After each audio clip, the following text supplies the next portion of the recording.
Another day, another budol. Hi everyone, so for today's video is mag-unbox tayo na purchase natin from Beyond the Box. So without further ado, open na natin. So inside this paper bag is ang na-purchase natin from Beyond the Box. So ito siya, pero hindi ko na ito i-unbox kasi ginamit ko na rin yung casing. Pero ito yung siya, clear case ko siya. Tapos meron siyang MagSafe. So ang nabili ko is nasa amounting 1,990 na casing. And sumunod is eto. So bumili ako ng AirPods Pro na MagSafe. And then Gen 2 na siya. Ayan. So nabili ko siya ng ayan. Nabili ko siya ng 15,990. Ayan. So, if you remember is nag-unbox na ako ng lahat ng AirPods ng Apple. And then, yung meron pa akong Marshall na in-unbox. Pero yung Marshall na in-unbox ko is maayos naman siya. Pero yung hassle lang sa akin kasi lahat ng mga items ko, lahat is naka-Apple. So, hindi siya sync in dito, diretso na agad doon, connect na naman sa iPad. Hindi kasi siya ganun eh. So, ayun, binenta ko kay Sarah. So, si Sarah ang nakakuha ng aking Marshall. So, anyway, without further ado, buksan natin. So, inside this box is, ayan na siya. Open natin. Oh, di ba? Tingnan natin ito anong bagong inclusion nila. So, ito na nga.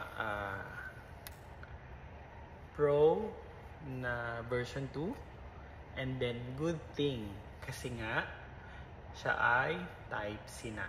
So, yun yung reason kung bakit kinuha ko din ito. So, yung manual. Maingay yung aso ko.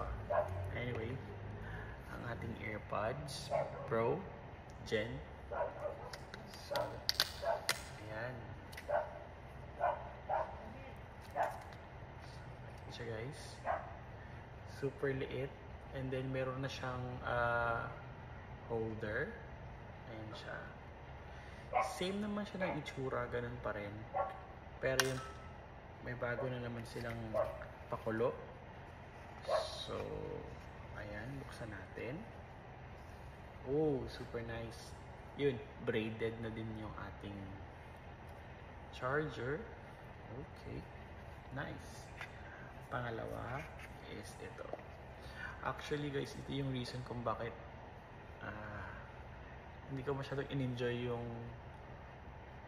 first gen ko nito.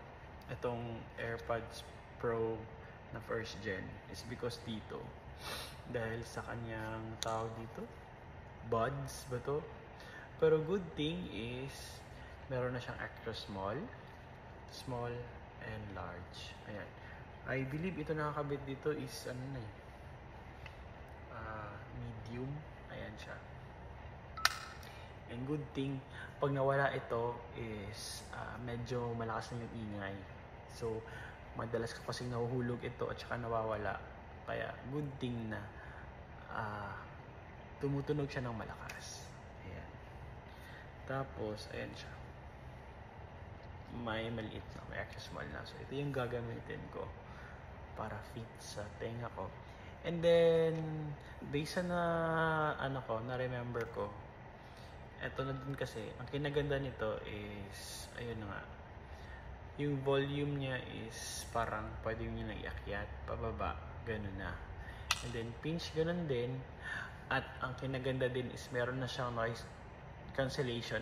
Pero, meron siyang noise cancellation na transparency ata yun, na pwede mong marinig pag nagko-convo tayo. Kasi madalas kasi, if you remember, or pag meron kayo ng ganito, pag ginamit nyo siya, and then may nagsasalita at hindi yun na noise cancellation, hinakala nyo pa kasing tanggalin. Dito is nag-a-adjust na siya. Ito yung isang reason kung bakit bumili din ako nito. 'Diba? So, yun lang guys. I think naka 5 minutes na ako. Anyway, thank you and magsa-set up na ako. Bye! Merry Christmas!